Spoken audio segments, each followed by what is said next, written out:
Assalamualaikum saudara-saudara sekalian. Kembali lagi di channel yang selalu ngasih fakta dengan bumbu nyeleneh biar nggak ngantuk. Kali ini kita bakal ngebahas beberapa cerita yang jujur aja kalau diceritain ke orang waras pasti bikin garuk-garuk kepala.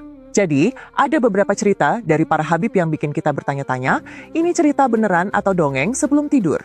Yuk kita bahas satu persatu.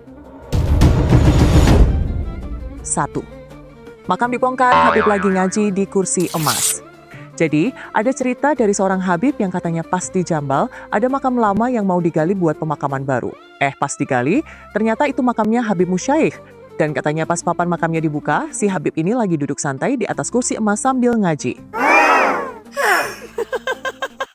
Di Jambal itu pemakaman terbatas, sehingga kebetulan, jadi kalau orang sudah lama dimakamkan, itu digali, kuburannya ditimpa dengan jenazah mayat yang lain. Nah ini ada satu orang meninggal dunia, tempatnya terbatas, kebetulan gilirannya makamnya Habib Musyaikh untuk ditempati oleh mayat yang lain. Datang dua penggali kubur, digali kuburannya, saat dibuka tuh papan penutupnya, nggak taunya ngelihat di dalam lubang kubur Habib Musyaikh lagi duduk di atas kursi emas lagi baca Quran. Nengok ke atas pada tukang, diam, jangan bilang siapa-siapa, tutup lagi, di tempat masih kepake. Cari lubang yang lain. Rubuk sirahmu. Astagfirullah, kursi emas guys. Udah kayak raja di negeri dongeng. Ini cerita mistis atau lagi audisi buat film Marvel?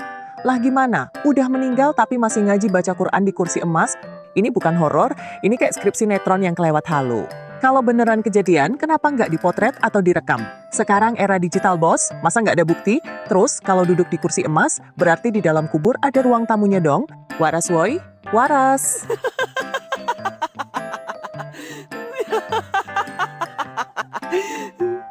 2. Novel Al-Idrus, yang nggak cinta Habib Rizik nggak masuk surga. Waduh, ini sih pernyataan yang bikin surga berasa klub eksklusif. Katanya kalau nggak cinta Habib Rizik, nggak masuk surga. Lah, ini sejak kapan surga pakai tiket VIP?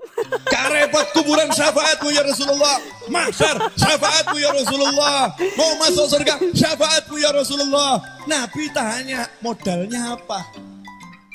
Tresno putun jenengan Kanjeng Nabi masuk. Tapi selain Habib Rizik, oh gak sido. Metu, kaiso, metu, gak butuh awakmu, silahkan kamu ngadep Allah, bawa sholatmu silahkan, bawa zikirmu silahkan, yang selamat. Kalau cinta Habib Rizik jadi syarat masuk surga, terus gimana nasib umat Islam di seluruh dunia yang bahkan nggak tahu dia siapa? Para sahabat Nabi, para wali, para ulama besar dari zaman dulu, masa harus daftar jadi fans Rizik dulu biar bisa masuk surga? Ini mah bukan surga, tapi fanbase.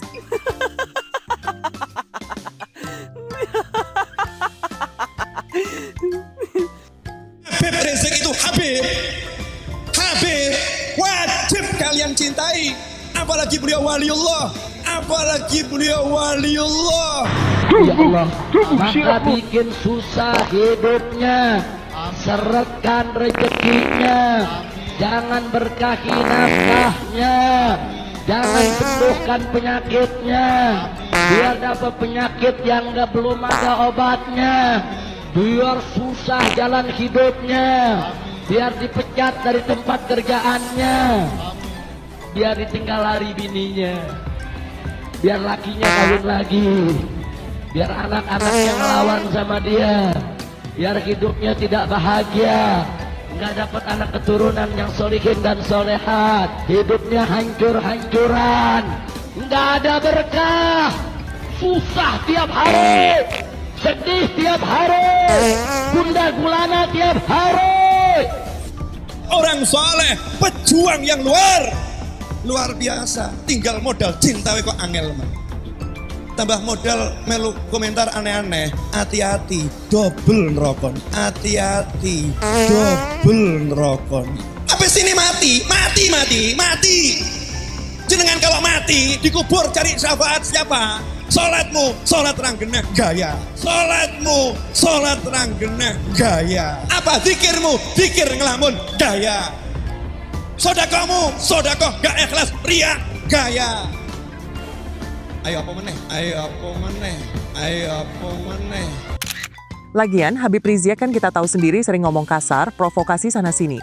Kalau wali-wali Allah itu orangnya santun, lembut, dan penuh hikmah, masa ini wali tapi hobi ngomong kotor? Kerubuk, upros, kerubuk siraku. 3. Yang koreksi Habib mirip iblis. Novel Al-Idrus juga bilang, siapa yang mengkritik Habib itu mirip iblis. Nah loh, jadi kalau Habib salah nggak boleh dikoreksi. Lah ini gimana sih? Habib Masa kok manusia seperti bisa kebal itu? kritik? Nah ini. Santri gaya. Ya, umat Islam mulai gaya, mulai mengkoreksi Habibnya, mulai mengkoreksi ulama-ulama dari anak cucu Nabi Muhammad SAW. Orang yang seperti itu mirip dengan iblis. Kalau memang cucu Rasulullah, harusnya justru lebih terbuka dengan kebenaran, bukan malah main ancam-ancaman kayak gini. Terus kalau semua Habib kebal kritik, terus kalau ada Habib yang kelakuannya nyeleneh gimana? Masa mau diem aja? Ini sih mirip sistem raja, gak bisa salah. Yang lebih kocak, Habib itu sendiri kan belum tentu keturunan Nabi. Keturunan Nabi itu namanya Sayyid atau Syarif, bukan Habib. Jadi kalau nasabnya aja masih diragukan, kok berani-beraninya bawa nama iblis segala?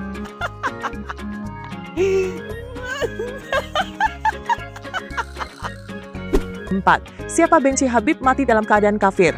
Wah, makin serem aja ini ancamannya. Katanya siapa yang benci Habib bakal mati dalam keadaan kafir. Makanya kita jadi umat Nabi harus yang nurut sama Nabi. Kadar kecintaan kita kepada Nabi Muhammad SAW dilihat dari kecintaan kita kepada zuriyahnya Nabi Muhammad SAW.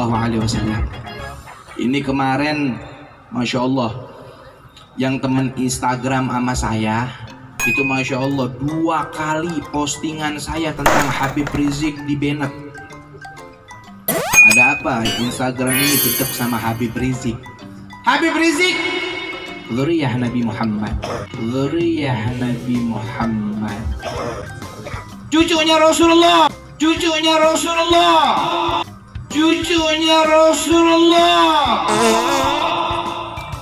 Hati-hati kalau ada kita sebagai umat Nabi Muhammad yang benci terhadap keluarganya Nabi Muhammad SAW. Rasulullah mengatakan di dalam hadisnya, man mata bughdi ali Muhammad mata kafiran walau kana aliman. Siapa orang yang dalam hatinya tertanam rasa benci terhadap keluarga Nabi, tertanam rasa gedek kepada keluarga Rasulullah, maka Allah akan matikan orang tersebut mati dalam keadaan kafir. Lah kalau gitu, orang-orang Islam di negara yang nggak ada Habib gimana? Orang di Cina, Afrika, Eropa, Amerika yang nggak pernah ketemu Habib sama sekali, masa dikategorikan kafir gara-gara nggak ngefans sama Habib? Dan kalau lihat kenyataan, ada loh Habib yang doyan minta duit umat atas nama Nabi, ada yang kelakuannya jauh dari akhlak Rasulullah, masa kalau kita nggak suka malah dikafir-kafirin? Ini bukan dakwah, ini kayak ultimatum marketing. Masa iman ditentukan dari harus ngefans sama seseorang?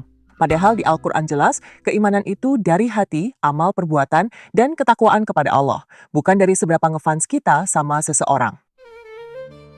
Jadi kesimpulannya, banyak banget klaim-klaim aneh yang kalau kita pakai akal sehat bakal bikin kita tepok jidat. Dakwah itu harusnya ngajak ke jalan yang benar, bukan malah bikin mitos-mitos nggak masuk akal dan ancam-ancam surga neraka seenaknya.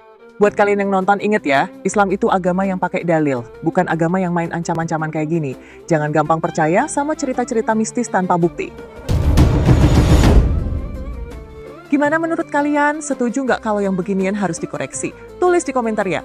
Yang setuju jangan lupa like, subscribe, dan share biar makin banyak yang melek sama fakta. Akhir kata, wassalamualaikum warahmatullahi wabarakatuh.